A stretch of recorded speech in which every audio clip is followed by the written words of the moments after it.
다음을 듣고 알맞은 그림을 고르십시오. 한 번씩 읽겠습니다. 1번. 이 가방이 마음에 드는데 혹시 다른 색깔 있나요? 검정색과 파란색 두 색깔이 있습니다. 검정색이 인기가 많아요. 어떤 색이 더 마음에 드세요? 검정색이 더 좋네요. 하나 주세요.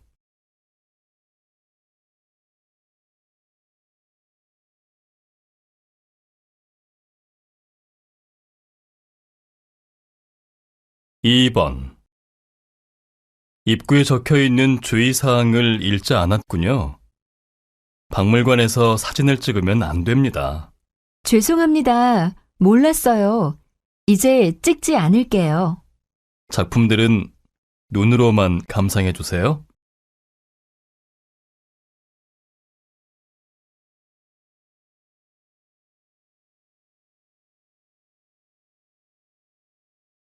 3번.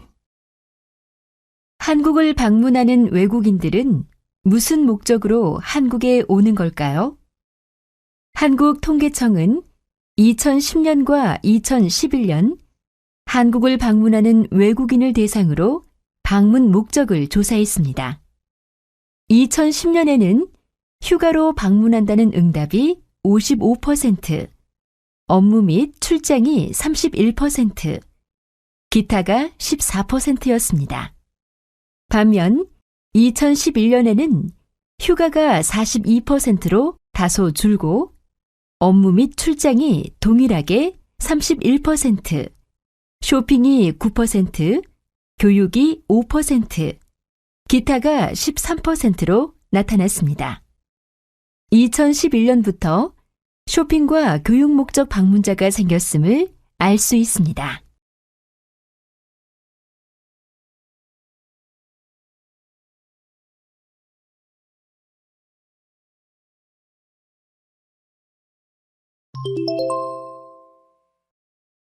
다음 대화를 잘 듣고 이어질 수 있는 말을 고르십시오. 한 번씩 읽겠습니다. 4번. 얼굴이 왜 그래? 어디 아파? 요즘 자고 일어나면 목이 너무 아파. 아마 방이 건조해서 그런 것 같아. 가습기를 사야겠어.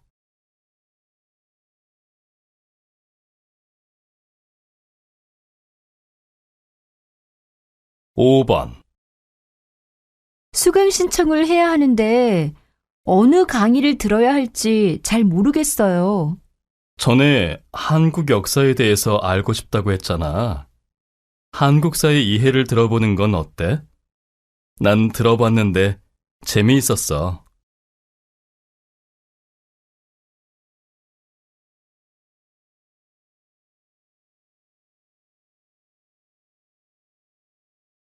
6번.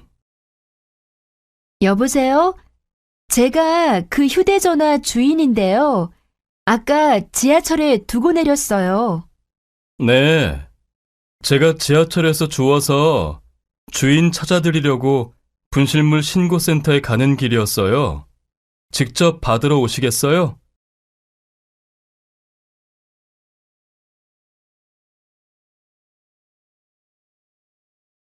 7번. 왜 또 여자친구하고 싸웠어? 지난주에도 싸웠다가 화해했다고 했잖아. 여자친구 생일을 잊어버렸거든. 내가 성격이 꼼꼼하지 못하고 덤벙대는 편이라서 평소에도 뭐든지 잘 잊어버리기는 해. 근데 이번에는 생일이라서 그런지 여자친구가 진짜 화났어.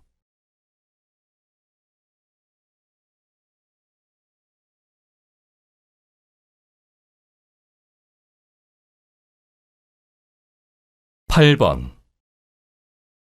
이 과장님, 제가 보낸 이메일 못 받으셨어요? 오늘까지 답장 보내달라고 했는데 답장이 없으셔서요. 저 이메일 못 받았는데요? 어제 컴퓨터가 바이러스에 걸렸는데 그래서 못 받았나 봐요. 다시 보내주시면 안 될까요?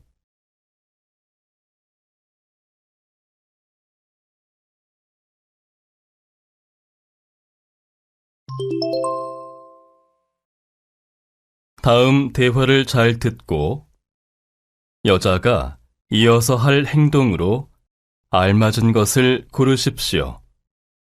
한 번씩 읽겠습니다. 9번. 죄송하지만 이 학생증으로는 책을 대출하실 수 없습니다. 지난주까지만 해도 잘 빌렸는데 왜 갑자기 못 빌린다는 거죠? 지난번에 빌린 책 반납 기한이 어제까지였어요. 반납하기 전까지 대출은 불가능합니다. 아, 그렇군요. 알겠습니다. 다음에 빌릴게요.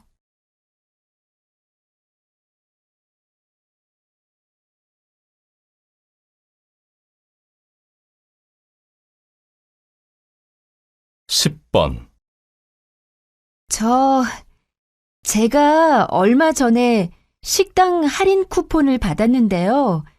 그걸 잃어버렸어요. 다시 발급받을 수 있나요?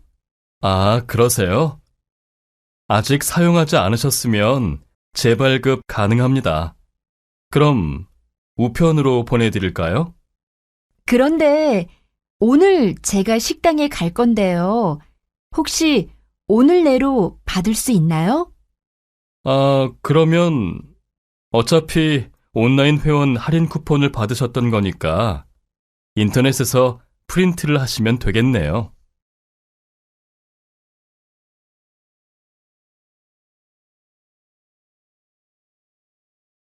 11번.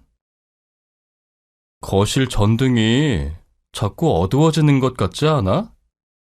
전구를 바꿔야겠어. 우리 집에 사둔 전구 있나?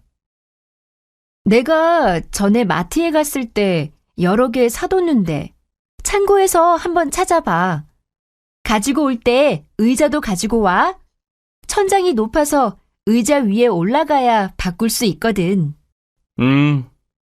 그런데 전구 갈기 전에 전등에 먼지 좀 닦아야겠다. 먼지가 많이 쌓여 있네. 내가 마른 걸레를 가져올게. 갔다 와.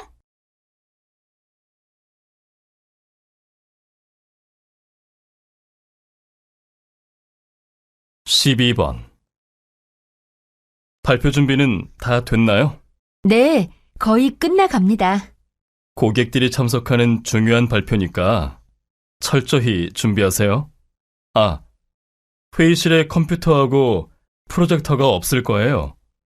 미리 빌려서 회의실에 설치해 두세요. 그리고 마이크도 다시 점검해 보세요. 그리고 발표가 끝나면 질의응답 시간을 가질 거예요. 예상 질문 생각해 보고 적절한 답변을 준비하세요. 네, 알겠습니다. 아, 그리고 우선 고객들이 지금 어디에 계신지 전화해서 확인해 보세요.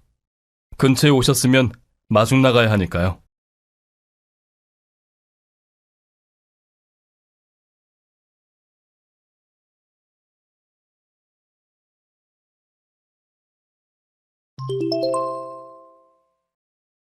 다음을 듣고 내용과 일치하는 것을 고르십시오. 한 번씩 읽겠습니다. 13번. 지하철에 사람이 많아서 서서 왔어. 뱃속에 아기도 있는데 서서 오려니까 힘드네. 오늘도 서서 왔어? 자리 양보해주는 사람도 없었어? 아직 임신 초기여서 배가 별로 안 나왔잖아. 그래서 사람들이 잘 모르니까 양보 안 해줘. 신문에서 봤는데 초기 임산부를 위해서 가방고리를 준대. 그 고리가 임신했다는 표시인데 그걸 가방에 달고 있으면 사람들이 자리 양보를 잘 해주나 봐. 지하철 고객 상담실에서 받을 수 있다고 하니까 내일 가보자.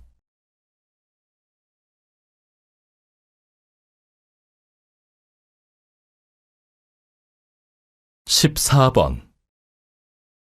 우리 회사의 워크숍에 참석해주신 여러분 감사합니다. 이번 워크숍에서는 좋은 직장 문화 만들기에 대해서 토론하는 시간을 가질 계획입니다. 각 부서별로 좋은 직장 문화 만들기 방안을 토론하고 끝난 후에 발표해 주시기 바랍니다. 우리 임원진이 심사를 하여 제일 좋은 방안을 마련하는 팀에게는 부서 회식비를 지원하기로 했습니다. 그리고 저녁에는 외부 강사님을 모시고 신나는 일터 만들기에 대한 강연을 듣겠습니다. 강연이 끝난 후에는 준비된 식사를 하시고 자유시간을 가지시길 바랍니다.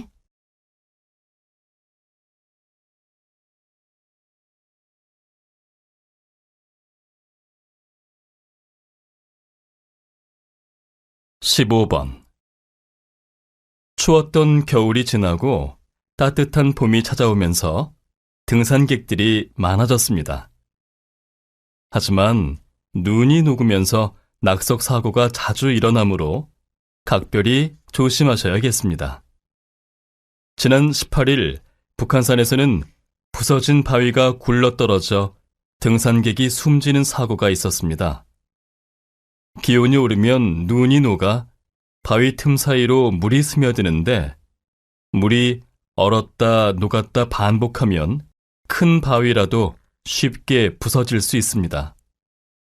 또한 봄철 해빙기에는 젖은 낙엽도 주의하셔야 합니다. 미끄러지면 골절상 등을 입을 수 있습니다. 이렇게 위험한 시기에는 정해진 등산로만 이용하고 등산용 스틱과 헬멧 착용을 권장합니다.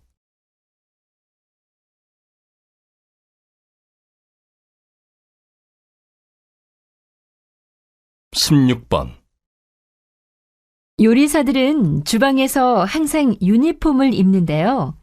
유니폼을 입는 특별한 이유라도 있나요? 유니폼을 입는 이유는 두 가지로 볼 수 있는데요. 첫 번째는 위생을 위해서입니다.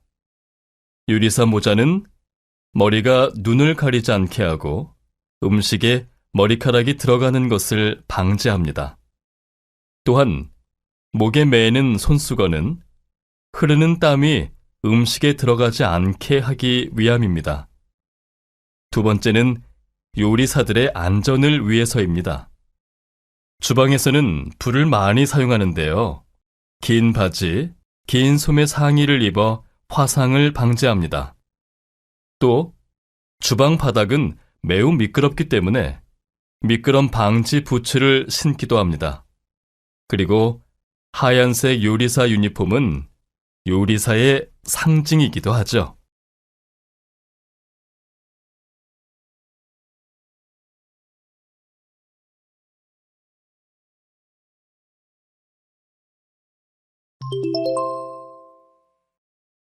다음을 듣고 남자의 중심 생각을 고르십시오.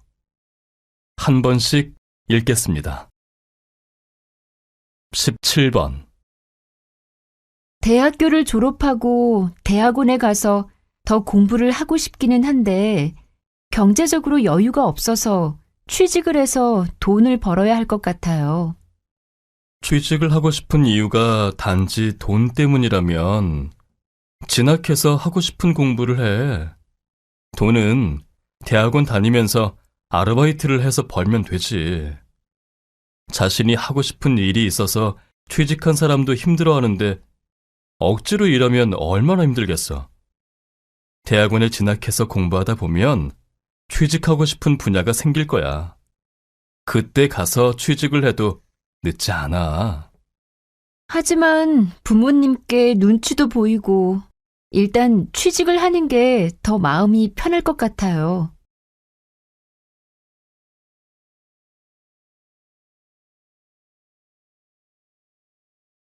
18번. 왜 이렇게 기분이 안 좋아 보여? 무슨 일 있었어? 나 지난주에 면접 본 회사에 떨어졌어. 몇 번째 계속 떨어지니까 자신감도 잃게 되고 기운이 없어. 용기가 없어져서 다른 회사에 지원 못하겠어. 아니야. 그런 실패들은 기회가 될 수 있어. 지난번 면접에서 왜 떨어졌는지 잘 생각해보고 너의 단점을 고치려고 노력해봐. 그럼 다음번에는 성공할 수 있을 거야. 실패는 성공의 어머니라는 말도 있잖아.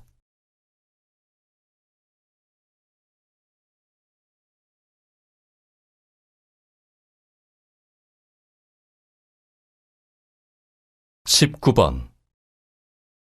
오늘 신문 봤어? 여자 배우하고 축구 선수하고 사귄대.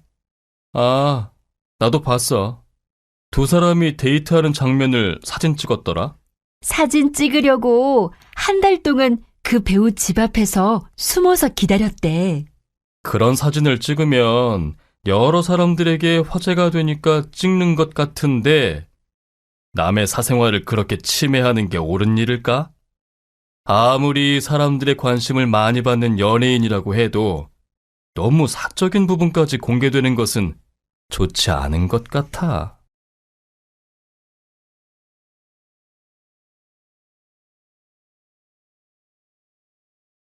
20번. 저는 아이에게 밤마다 책을 읽어주고 있어요. 그런데 요즘 아이가 글자를 배우고 있거든요. 스스로 책을 읽을 수 있게 되면 그만 읽어줘도 될까요? 책을 읽어주던 부모님들이 읽어주지 않으면 아이들이 독서의 흥미를 잃거나 어려워하는 경우가 종종 있습니다. 아이들이 글자는 읽을 줄 알지만 책의 내용까지 이해하기는 힘들기 때문입니다. 따라서 아이들이 스스로 책을 이해할 수 있을 때까지는 꾸준히 읽어주는 것이 좋습니다.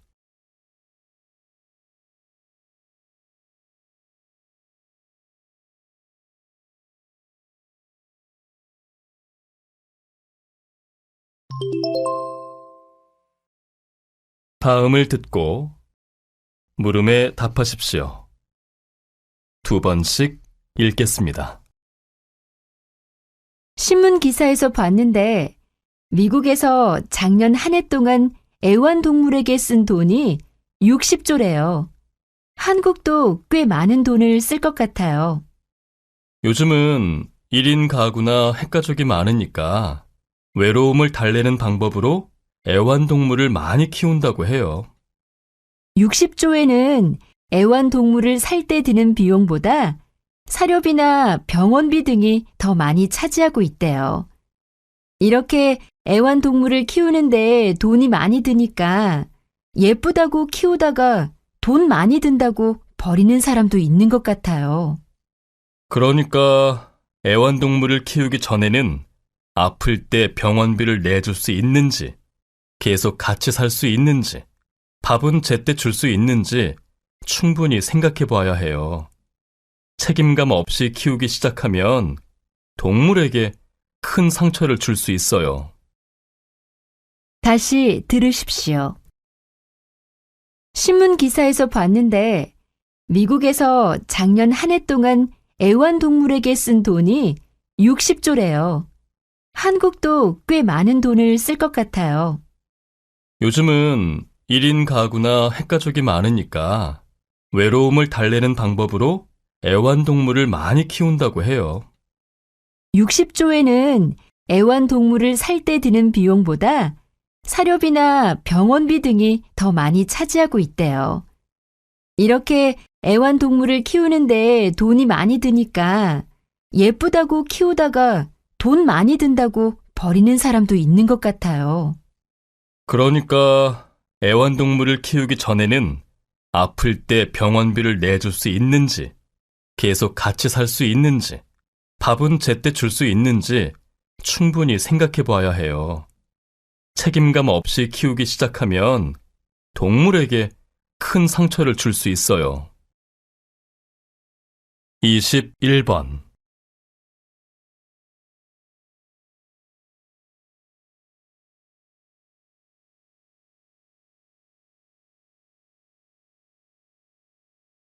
(22번)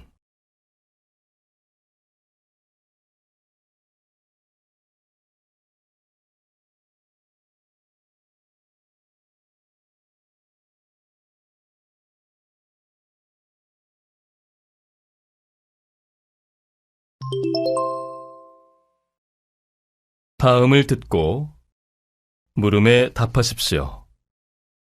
2번씩 읽겠습니다. 지하철 분실물 센터죠? 제가 지하철 안에 가방을 두고 내렸는데요. 혹시 제 가방 보관하고 계신가요? 어느 역에서 몇 시쯤 내리셨어요? 내리신 위치하고 열차 번호까지 기억하고 있으면 쉽게 찾을 수 있습니다. 강남역에서 오후 2시쯤 내렸는데 위치나 열차 번호는 잘 모르겠습니다. 위치나 열차 번호까지 알고 있을 때는 역무실에 가서 신고하면 열차의 현재 위치를 추적해 찾을 수 있는데요. 그렇지 않은 경우에는 분실물 센터에 신고될 때까지 기다려야 합니다. 저에게 가방의 특징을 설명해 주시면 분실물 접수를 해두고 비슷한 가방이 발견되면 연락드리겠습니다. 다시 들으십시오. 지하철 분실물 센터죠? 제가 지하철 안에 가방을 두고 내렸는데요. 혹시 제 가방 보관하고 계신가요? 어느 역에서 몇 시쯤 내리셨어요? 내리신 위치하고 열차 번호까지 기억하고 있으면 쉽게 찾을 수 있습니다. 강남역에서 오후 2시쯤 내렸는데 위치나 열차 번호는 잘 모르겠습니다. 위치나 열차 번호까지 알고 있을 때는 역무실에 가서 신고하면 열차의 현재 위치를 추적해 찾을 수 있는데요. 그렇지 않은 경우에는 분실물 센터에 신고될 때까지 기다려야 합니다. 저에게 가방의 특징을 설명해 주시면 분실물 접수를 해두고 비슷한 가방이 발견되면 연락드리겠습니다. 23번.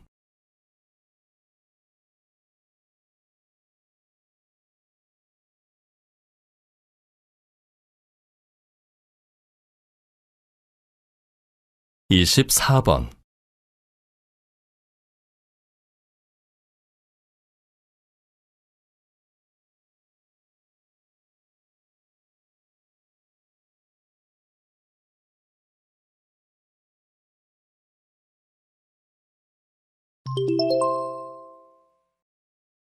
'다음을 듣고 물음에 답하십시오. 2번씩 읽겠습니다. 최근 이 학교에서는 등교 시간을 30분 늦췄다고 하는데 왜 그렇게 하신 건가요? 미국의 한 연구에 따르면 등교 시간을 늦춘 학교 학생들이 잠을 더 많이 자게 되어서 학업 성적이 올랐다고 합니다. 그래서 우리 학교에서도 학생들의 수면 시간과 등교 시간에 대해 조사해 보았는데요. 학생들이 방과 후에 학원을 다니고 또 숙제나 공부하느라 새벽 2시쯤 자고 6시에 일어나서 학교에 온다고 합니다. 그래서 1교시 수업에서 조는 학생들이 대부분이고요. 그래서 아침 자율학습 시간을 좀 줄이고 등교 시간을 늦추기로 했습니다. 학습 후에 숙면을 해야 배운 내용을 뇌에 각인시킬 수 있기 때문에 충분한 수면 시간을 갖는 것이 중요합니다. 이 같은 결정으로 학생들의 학업 성적이 높아질 것으로 기대하고 있습니다. 다시 들으십시오. 최근 이 학교에서는 등교 시간을 30분 늦췄다고 하는데 왜 그렇게 하신 건가요? 미국의 한 연구에 따르면 등교 시간을 늦춘 학교 학생들이 잠을 더 많이 자게 되어서 학업 성적이 올랐다고 합니다. 그래서 우리 학교에서도 학생들의 수면 시간과 등교 시간에 대해 조사해 보았는데요. 학생들이 방과 후에 학원을 다니고 또 숙제나 공부하느라 새벽 2시쯤 자고 6시에 일어나서 학교에 온다고 합니다. 그래서 1교시 수업에서 조는 학생들이 대부분이고요. 그래서 아침 자율학습 시간을 좀 줄이고 등교 시간을 늦추기로 했습니다. 학습 후에 숙면을 해야 배운 내용을 뇌에 각인시킬 수 있기 때문에 충분한 수면 시간을 갖는 것이 중요합니다. 이 같은 결정으로 학생들의 학업 성적이 높아질 것으로 기대하고 있습니다. 25번.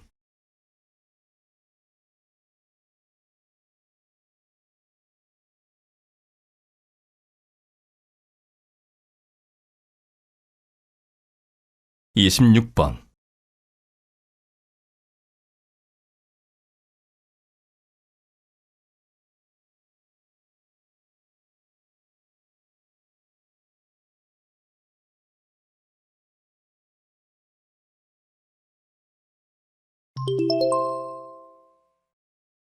다음을 듣고 물음에 답하십시오.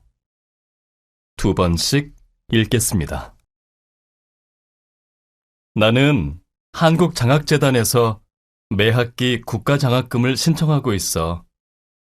빨리 신청하면 고지서에 감면된 금액으로 나오고, 늦게 신청하면 본인이 미리 등록금 전액을 내고 나중에 돌려받을 수 있어. 근데 대학 신입생도 신청할 수 있어? 내 동생이 이번에 대학에 입학하거든. 그럼 아직 입학하기 전이라도 입학한 학교 이름하고 학번 대신 수험번호를 적으면 신청할 수 있어. 한 학기에 3차례 신청할 수 있으니 동생한테 어서 알려줘. 그래야겠다. 고마워. 홈페이지에서 찾아볼게. 다시 들으십시오. 나는 한국장학재단에서 매 학기 국가장학금을 신청하고 있어. 빨리 신청하면 고지서에 감면된 금액으로 나오고, 늦게 신청하면 본인이 미리 등록금 전액을 내고 나중에 돌려받을 수 있어. 근데 대학 신입생도 신청할 수 있어? 내 동생이 이번에 대학에 입학하거든. 그럼 아직 입학하기 전이라도 입학한 학교 이름하고 학번 대신 수험번호를 적으면 신청할 수 있어. 한 학기에 3차례 신청할 수 있으니 동생한테 어서 알려줘. 그래야겠다. 고마워. 홈페이지에서 찾아볼게. 27번.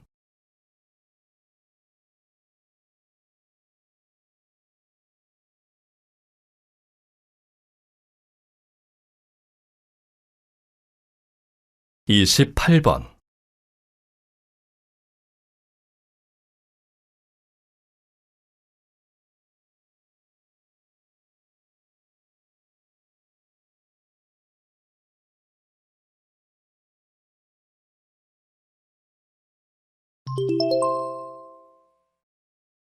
'다음을 듣고 물음에 답하십시오. 2번씩 읽겠습니다. 최근에 한 학교에서 우유에 알레르기가 있는 학생이 점심시간에 우유를 넣은 카레를 먹고 병원에 입원하는 사고가 있었습니다. 이런 상황에 어떻게 대비하십니까? 학교 학생들 전체를 대상으로 급식을 하니까 한 명 한 명의 체질에 대비하지 못해서 발생한 사고 같습니다. 우리 학교에서는 이것에 대비해서 학기 초에 특이 체질이나 알레르기를 가진 학생을 조사합니다. 그래서 식단을 짤 때 고려하는데요. 학생들 알레르기가 다양하다 보니까 어쩔 수 없이 그 음식이 포함될 때가 있습니다. 그런 경우에는 매월 학생들에게 나눠주는 식단표에 알레르기 정보를 미리 표시해 둡니다. 학교 식당 앞 메뉴판에도 알레르기 정보를 써두고요. 다시 들으십시오.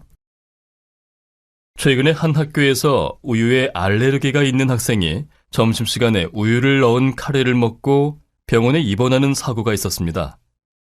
이런 상황에 어떻게 대비하십니까? 학교 학생들 전체를 대상으로 급식을 하니까 한 명 한 명의 체질에 대비하지 못해서 발생한 사고 같습니다. 우리 학교에서는 이것에 대비해서 학기 초에 특이 체질이나 알레르기를 가진 학생을 조사합니다. 그래서 식단을 짤 때 고려하는데요. 학생들 알레르기가 다양하다 보니까 어쩔 수 없이 그 음식이 포함될 때가 있습니다. 그런 경우에는 매월 학생들에게 나눠주는 식단표에 알레르기 정보를 미리 표시해 둡니다. 학교 식당 앞 메뉴판에도 알레르기 정보를 써두고요. 29번.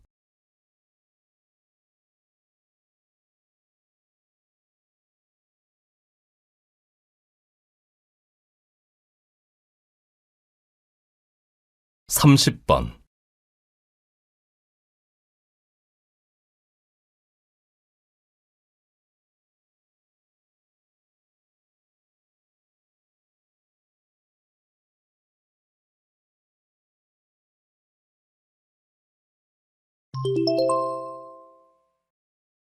다음을 듣고 물음에 답하십시오. 2번씩 읽겠습니다.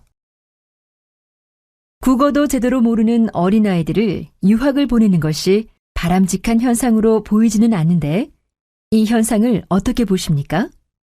조기 유학은 외국어에 능통한 국제화된 인재를 키울 수 있습니다. 뿐만 아니라 세계 여러 나라에서 유학 온 친구들과 함께 지내다 보면 더 넓은 세상을 경험할 수 있습니다. 또 혼자 다른 나라에서 생활하면 스스로 판단하고 해결해야 할 일이 많습니다. 그러는 사이에 자립심과 독립심도 자라게 됩니다. 물론 어릴 때 넓은 세상을 경험해 보는 것은 중요합니다. 하지만 문화적 충격을 받는 아이들도 많이 있습니다. 자신이 자라온 세상과 너무 다른 세상을 만났을 때 적응을 못하는 것이죠.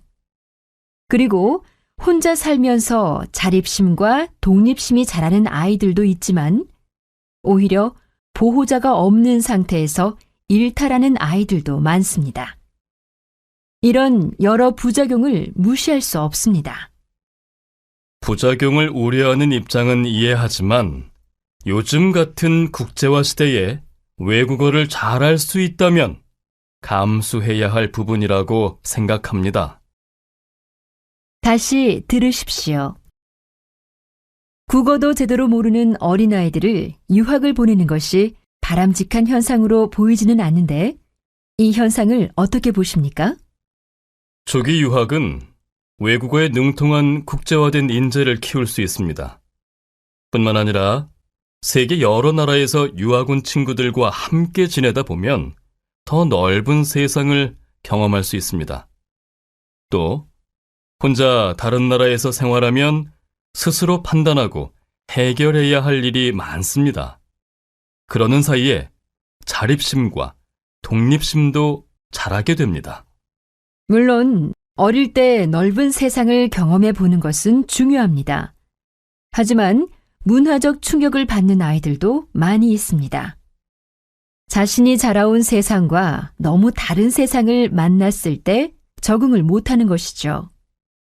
그리고 혼자 살면서 자립심과 독립심이 자라는 아이들도 있지만 오히려 보호자가 없는 상태에서 일탈하는 아이들도 많습니다. 이런 여러 부작용을 무시할 수 없습니다. 부작용을 우려하는 입장은 이해하지만 요즘 같은 국제화 시대에 외국어를 잘할 수 있다면 감수해야 할 부분이라고 생각합니다. 31번.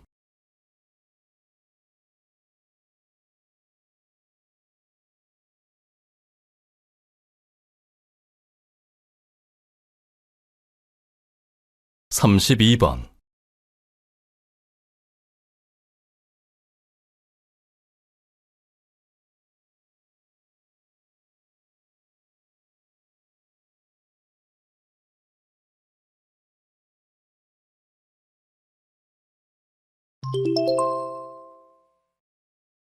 '다음을 듣고 물음에 답하십시오. 2번씩 읽겠습니다. 손이 베었을 때나 넘어져서 다쳤을 때 일회용 반창고 많이 사용하시지요? 일회용 반창고가 아내를 너무나 사랑하는 남편의 아이디어로 만들어졌다는 사실 알고 계신가요? 1920년 미국의 한 붕대 회사의 직원이었던 딕슨은 덜렁대는 성격의 아내가 요리를 하다가 수없이 대고 베이는 것을 매번 붕대와 테이프를 가져다가 치료해 주었습니다. 그러던 딕슨은 자신이 집에 없을 때 아내가 손쉽게 치료할 수 있도록 반창고를 만들기로 했습니다. 테이프를 일정한 크기로 잘라서 그 안에 천을 작게 잘라 붙인 거죠. 그런데 테이프가 끈적거려서 불편하기 일쑤였습니다. 오랫동안 수소문한 끝에 크리놀린이라는 직물을 찾아냈습니다. 이 직물은 표면이 매끄러워서 테이프가 깨끗이 떨어졌습니다. 이 아이디어는 당시 딕슨이 다니던 회사에서 상품화되었습니다. 회사에서는 이 상품 개발로 큰 이득을 얻었고 딕슨도 경제적 혜택을 누렸습니다. 다시 들으십시오.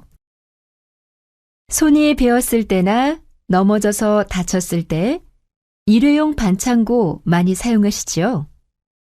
일회용 반창고가 아내를 너무나 사랑하는 남편의 아이디어로 만들어졌다는 사실 알고 계신가요? 1920년 미국의 한 붕대 회사의 직원이었던 딕슨은 덜렁대는 성격의 아내가 요리를 하다가 수없이 대고 베이는 것을 매번 붕대와 테이프를 가져다가 치료해 주었습니다. 그러던 딕슨은 자신이 집에 없을 때 아내가 손쉽게 치료할 수 있도록 반창고를 만들기로 했습니다. 테이프를 일정한 크기로 잘라서 그 안에 천을 작게 잘라 붙인 거죠. 그런데 테이프가 끈적거려서 불편하기 일쑤였습니다. 오랫동안 수소문한 끝에 크리놀린이라는 직물을 찾아냈습니다. 이 직물은 표면이 매끄러워서 테이프가 깨끗이 떨어졌습니다. 이 아이디어는 당시 딕슨이 다니던 회사에서 상품화되었습니다. 회사에서는 이 상품 개발로 큰 이득을 얻었고 딕슨도 경제적 혜택을 누렸습니다. 33번.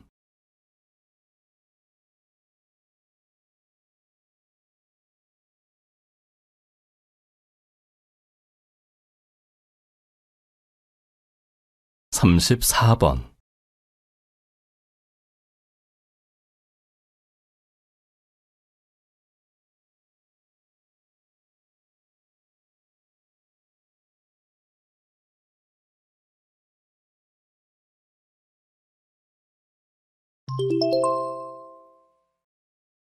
다음을 듣고 물음에 답하십시오.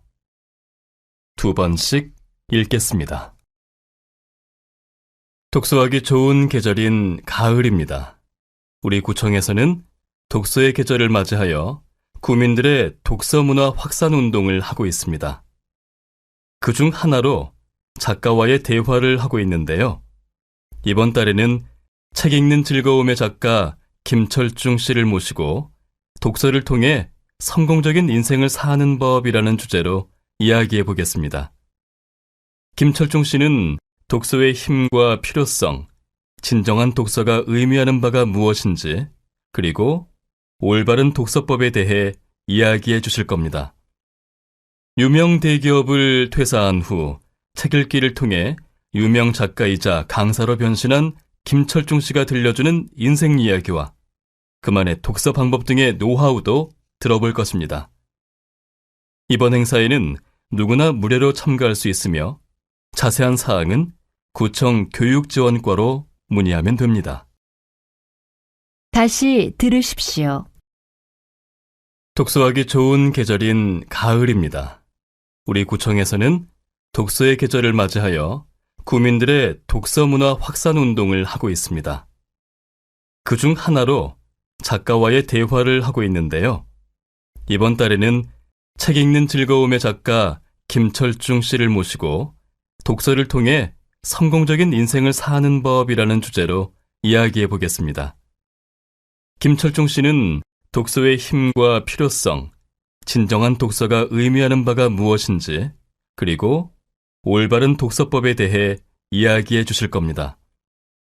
유명 대기업을 퇴사한 후 책 읽기를 통해 유명 작가이자 강사로 변신한 김철중 씨가 들려주는 인생 이야기와 그만의 독서 방법 등의 노하우도 들어볼 것입니다. 이번 행사에는 누구나 무료로 참가할 수 있으며 자세한 사항은 구청 교육지원과로 문의하면 됩니다. 35번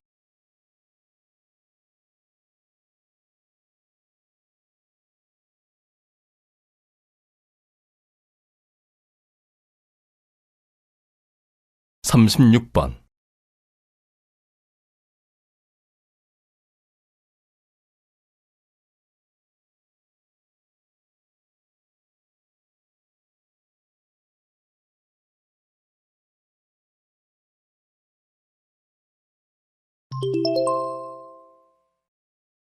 '다음은 교양 프로그램입니다. 잘 듣고 물음에 답하십시오. 2번씩 읽겠습니다. 회사에서 회의할 때 상사만 이야기하고 아랫사람들은 받아 적기만 하는 경우를 흔히 볼 수 있는데요. 왜 우리 문화에서 아랫사람들은 입을 닫고 있는 걸까요? 심리학에서는 그것을 침묵 효과라고 부릅니다. 자신이 말을 해서 부정적인 분위기가 만들어지는 것을 기피하는 것이죠. 침묵 효과는 윗사람의 권력이 센 집단에서 더 자주 발생합니다. 윗사람에게 나쁜 소식을 알리는 것이 두려워서 입을 다물어 버리는 것입니다. 그렇게 되면 위로 올라갈수록 나쁜 소식은 없고 좋은 소식만 전달됩니다. 문제는 윗사람도 알아야 하는 잘못된 일까지 침묵해 버리는 것입니다. 이렇게 집단 내 의사소통에 장애가 있으면 나중에 큰 문제가 벌어지게 됩니다. 다시 들으십시오. 회사에서 회의할 때 상사만 이야기하고 아랫사람들은 받아 적기만 하는 경우를 흔히 볼 수 있는데요. 왜 우리 문화에서 아랫사람들은 입을 닫고 있는 걸까요? 심리학에서는 그것을 침묵 효과라고 부릅니다. 자신이 말을 해서 부정적인 분위기가 만들어지는 것을 기피하는 것이죠. 침묵 효과는 윗사람의 권력이 센 집단에서 더 자주 발생합니다. 윗사람에게 나쁜 소식을 알리는 것이 두려워서 입을 다물어 버리는 것입니다. 그렇게 되면 위로 올라갈수록 나쁜 소식은 없고 좋은 소식만 전달됩니다. 문제는 윗사람도 알아야 하는 잘못된 일까지 침묵해 버리는 것입니다. 이렇게 집단 내 의사소통에 장애가 있으면 나중에 큰 문제가 벌어지게 됩니다. 37번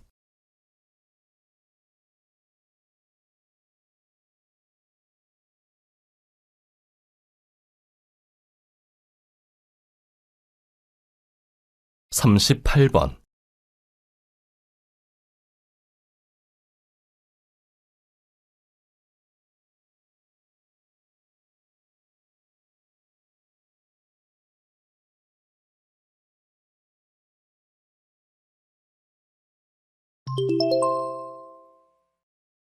'다음은 대담입니다.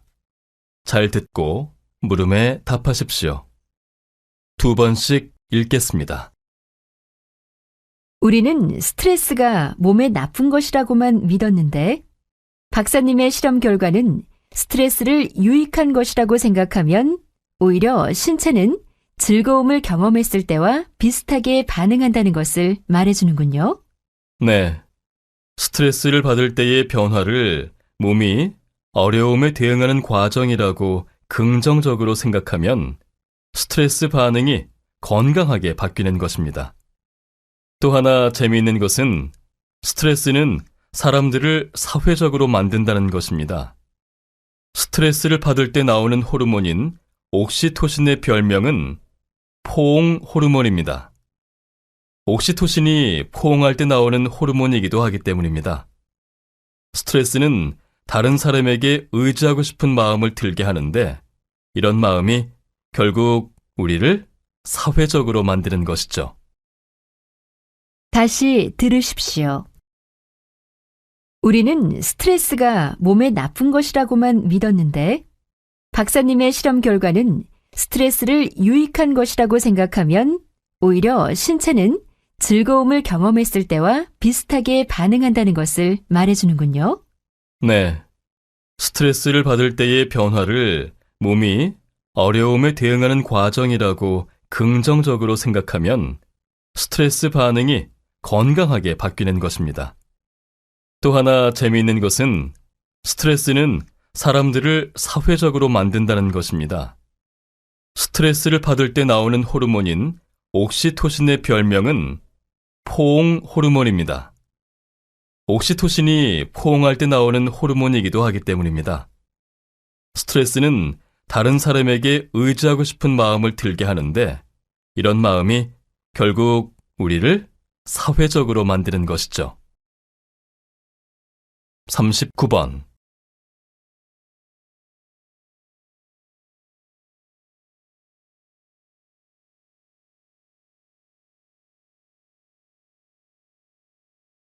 (40번)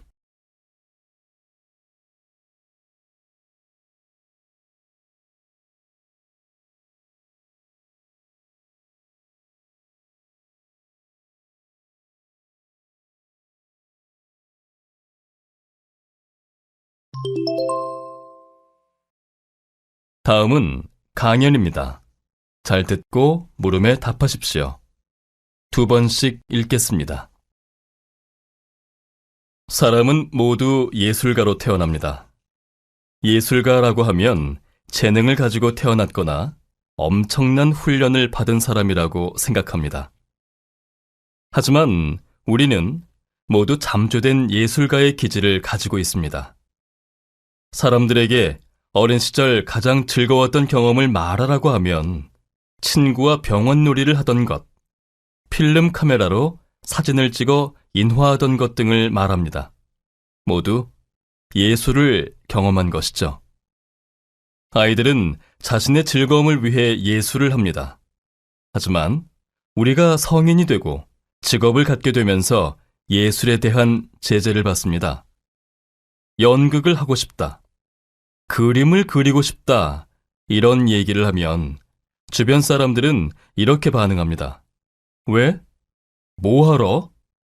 이런 질문들이 우리 마음속의 예술가를 억압시킵니다. 하지만 예술가가 될 수 없는 수백 가지 이유가 아닌 예술가가 되어야 하는 단 한 가지 이유가 예술가를 만듭니다. 직업을 가지고서 왜 예술가가 될 수 없습니까? 낮에는 직장인이지만 밤에는 연극 배우가 될 수도 있는 것입니다. 마음속의 예술가를 끄집어내어 표현하십시오. 직장인으로 예술가로 살면서 삶의 즐거움을 누리십시오. 다시 들으십시오. 사람은 모두 예술가로 태어납니다. 예술가라고 하면 재능을 가지고 태어났거나 엄청난 훈련을 받은 사람이라고 생각합니다. 하지만 우리는 모두 잠재된 예술가의 기질을 가지고 있습니다.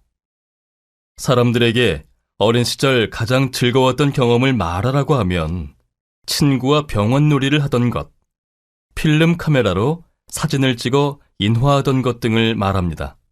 모두 예술을 경험한 것이죠. 아이들은 자신의 즐거움을 위해 예술을 합니다. 하지만 우리가 성인이 되고 직업을 갖게 되면서 예술에 대한 제재를 받습니다. 연극을 하고 싶다, 그림을 그리고 싶다, 이런 얘기를 하면 주변 사람들은 이렇게 반응합니다. 왜? 뭐하러? 이런 질문들이 우리 마음속의 예술가를 억압시킵니다. 하지만 예술가가 될 수 없는 수백 가지 이유가 아닌 예술가가 되어야 하는 단 한 가지 이유가 예술가를 만듭니다. 직업을 가지고서 왜 예술가가 될 수 없습니까? 낮에는 직장인이지만 밤에는 연극 배우가 될 수도 있는 것입니다. 마음속에 예술가를 끄집어내어 표현하십시오. 직장인으로 예술가로 살면서 삶의 즐거움을 누리십시오. 41번.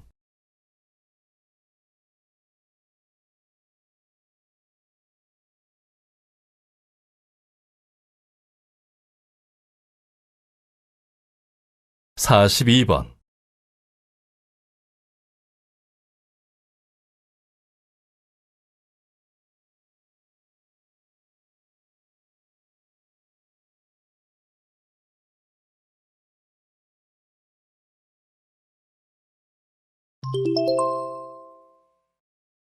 '다음은 다큐멘터리입니다. 잘 듣고 물음에 답하십시오. 2번씩 읽겠습니다. 운전자 없이 스스로 달리는 무인 자동차가 우리 사회에 가져올 변화는 매우 큽니다. 첫째는 자동차 관련 법규입니다. 운전면허를 취득할 필요도 없고 술을 마셔도 상관이 없습니다. 둘째로는 자동차 수가 줄어들 것입니다. 직접 운전할 필요가 없고 필요할 때만 불러서 타면 되기 때문에 여러 사람들과 공유할 수 있습니다. 무인 자동차 시대에는 개인이 소유하는 자가용 개념보다는 공용차 개념이 더 커질 것입니다. 이렇게 자동차가 줄어들고 공용차 개념이 자리 잡으면 자동차 한 대당 활용도가 높아집니다. 하지만 무인 자동차가 세상을 긍정적인 방향으로만 변화시키지는 않을 겁니다. 무인 자동차로 인해 교통사고가 났을 때 책임에 대한 법적 기준도 마련해야 하고 인터넷을 기반으로 한 무인 자동차의 해킹 문제도 고려해야 합니다.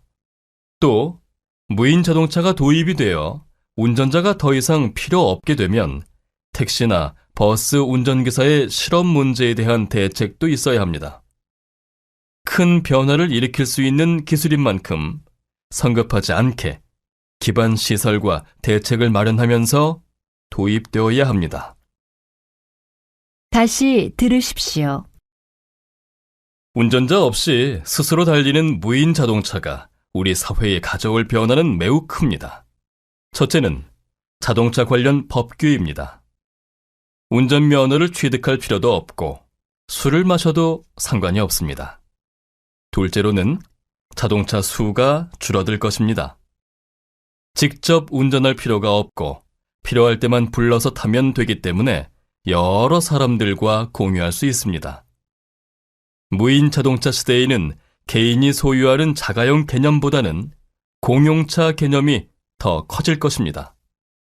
이렇게 자동차가 줄어들고 공용차 개념이 자리 잡으면 자동차 한 대당 활용도가 높아집니다.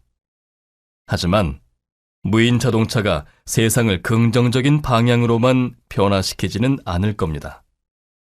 무인 자동차로 인해 교통사고가 났을 때 책임에 대한 법적 기준도 마련해야 하고 인터넷을 기반으로 한 무인 자동차의 해킹 문제도 고려해야 합니다.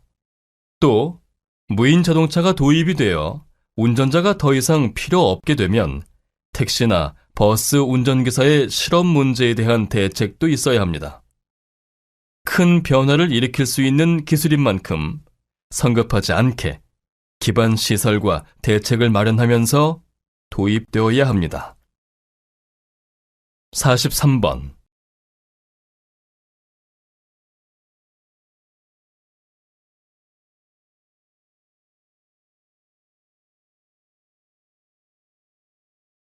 44번.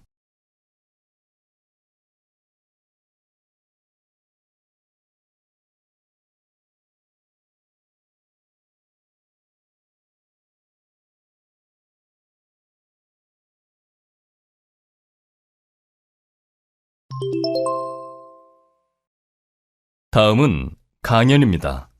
잘 듣고 물음에 답하십시오. 2번씩 읽겠습니다. 길거리 흡연은 개인의 자유일까요? 아니면 공익의 침해일까요? 대부분의 사람들은 공익의 침해라고 주장하고 있습니다. 잘 알려져 있듯이 담배는 간접 흡연으로도 호흡기 질환 등 여러 가지 질병을 일으킬 수 있습니다. 또한 길거리에서 타인의 담뱃불로 인한 화상사고도 빈번하게 일어납니다. 꽁초로 인한 환경오염도 빼놓을 수 없는 문제고요. 이렇듯 공공의 이익을 침해한다는 이유로 길거리 흡연을 금하고 있는 나라가 많습니다. 실제로 우리 정부에서는 일부 지역에서 길거리 흡연 단속을 하여 과태료를 부과하고 있습니다. 하지만 이에 대해 반발하는 집단도 있습니다. 흡연자들의 흡연권도 존중해야 한다는 것인데요. 연간 국내 담배 소비량은 약 45억 갑이고 담배 한 갑에는 60% 수준의 세금이 부과됩니다. 그렇다면 흡연자들이 매년 납부하는 세금은 약 7조 원에 달하는데요. 흡연자들은 7조 원의 세금을 내는 만큼 최소한의 권리는 인정해달라고 합니다. 한국담배소비자협회 관계자는 무조건 금연만을 주장할 것이 아니라 흡연자와 비흡연자가 상호 공존할 수 있는 합리적 대안이 있는 금연 정책이 보다 실효성이 높을 것이라고 주장합니다. 다시 들으십시오. 길거리 흡연은 개인의 자유일까요? 아니면 공익의 침해일까요? 대부분의 사람들은 공익의 침해라고 주장하고 있습니다. 잘 알려져 있듯이 담배는 간접 흡연으로도 호흡기 질환 등 여러 가지 질병을 일으킬 수 있습니다. 또한 길거리에서 타인의 담뱃불로 인한 화상사고도 빈번하게 일어납니다. 꽁초로 인한 환경오염도 빼놓을 수 없는 문제고요. 이렇듯 공공의 이익을 침해한다는 이유로 길거리 흡연을 금하고 있는 나라가 많습니다. 실제로 우리 정부에서는 일부 지역에서 길거리 흡연 단속을 하여 과태료를 부과하고 있습니다. 하지만 이에 대해 반발하는 집단도 있습니다. 흡연자들의 흡연권도 존중해야 한다는 것인데요. 연간 국내 담배 소비량은 약 45억 갑이고 담배 한 갑에는 60% 수준의 세금이 부과됩니다. 그렇다면 흡연자들이 매년 납부하는 세금은 약 7조 원에 달하는데요. 흡연자들은 7조 원의 세금을 내는 만큼 최소한의 권리는 인정해달라고 합니다. 한국담배소비자협회 관계자는 무조건 금연만을 주장할 것이 아니라 흡연자와 비흡연자가 상호 공존할 수 있는 합리적 대안이 있는 금연 정책이 보다 실효성이 높을 것이라고 주장합니다. 45번.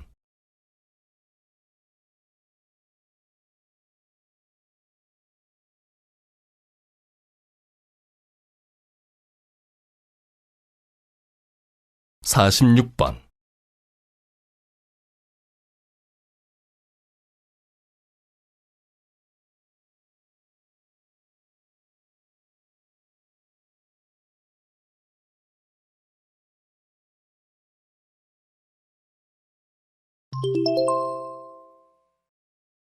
다음은 대담입니다. 잘 듣고 물음에 답하십시오. 2번씩 읽겠습니다.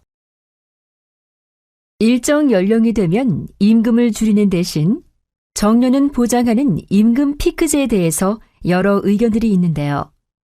일부에서는 이 제도를 시행하면 정년 퇴직자가 감소해서 신규 채용이 어렵다는 이유를 들어 반대합니다. 이에 대해 어떻게 생각하십니까? 물론 신규 채용을 하는 기업이 줄어들 수도 있습니다. 하지만 기업은 임금이 높아 부담스러웠던 고령자의 임금을 조정하여 해고를 줄일 수 있습니다. 그렇게 되면 고령자들의 고용 안정성을 증대시킬 수 있다는 장점이 있습니다. 또한 기업은 기존의 숙련된 인력들을 계속해서 사용할 수 있습니다. 이것은 고령 노동자 개개인에게는 노후 생활이 보장되는 것이고, 기업에게는 고령자의 일자리를 창출하는 기업의 사회적 의무를 다하는 것입니다. 따라서 고령화 시대 정년 연장의 효과적인 대안이 될 수 있다고 생각합니다. 다시 들으십시오. 일정 연령이 되면 임금을 줄이는 대신 정년은 보장하는 임금 피크제에 대해서 여러 의견들이 있는데요. 일부에서는 이 제도를 시행하면 정년 퇴직자가 감소해서 신규 채용이 어렵다는 이유를 들어 반대합니다. 이에 대해 어떻게 생각하십니까? 물론 신규 채용을 하는 기업이 줄어들 수도 있습니다. 하지만 기업은 임금이 높아 부담스러웠던 고령자의 임금을 조정하여 해고를 줄일 수 있습니다. 그렇게 되면 고령자들의 고용 안정성을 증대시킬 수 있다는 장점이 있습니다. 또한 기업은 기존의 숙련된 인력들을 계속해서 사용할 수 있습니다. 이것은 고령 노동자 개개인에게는 노후 생활이 보장되는 것이고, 기업에게는 고령자의 일자리를 창출하는 기업의 사회적 의무를 다하는 것입니다. 따라서 고령화 시대 정년 연장의 효과적인 대안이 될 수 있다고 생각합니다. 47번.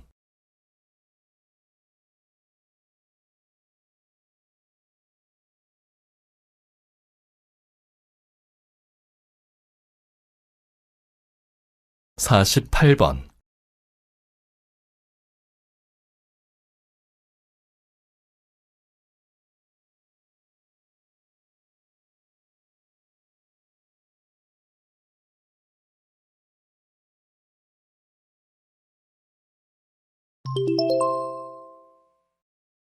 다음은 강연입니다.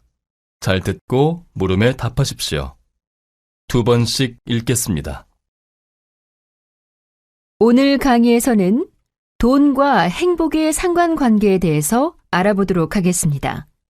한 연구에 따르면 한국인의 90%가 행복과 돈은 상관관계가 있다고 응답했다고 합니다. 돈과 행복은 정말 비례하는 것일까요?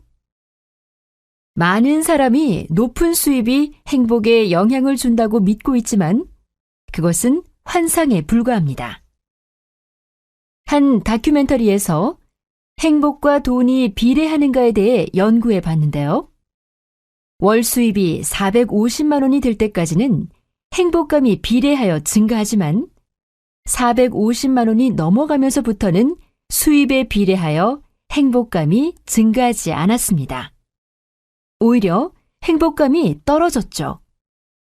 평균 이상의 수입이 보장된 사람들은 자신들의 삶에 비교적 만족하지만 큰 부를 가진 사람들은 오히려 우울해하는 경향을 가지고 있습니다. 목표를 위해 바쁘게 달려가는 사람들은 지금의 노력을 미래에 보상받을 수 있을 거라는 믿음을 가지지만 목표를 달성한 사람들은 물질적인 부가 자신들을 행복하게 해주지 못한다는 것을 깨닫고 좌절하는 것입니다. 이를 통해 우리는 높은 수입이 삶의 행복에 주는 영향은 일시적이라는 것을 알 수 있습니다. 다시 들으십시오.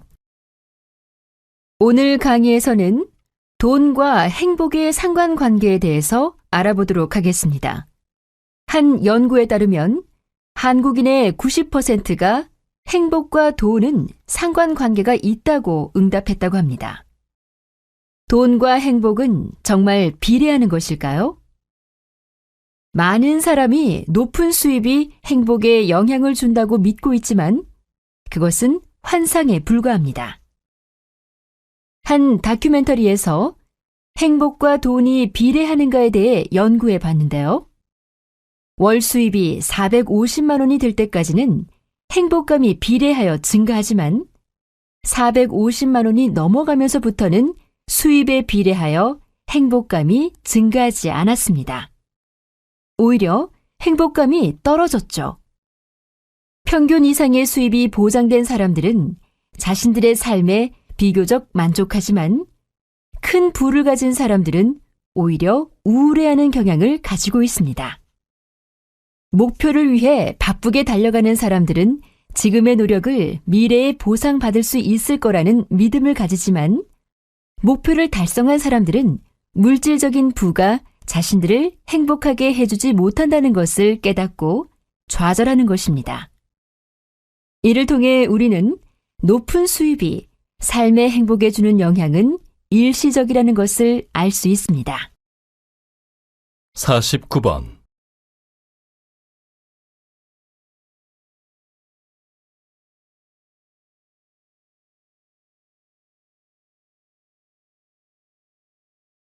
(50번)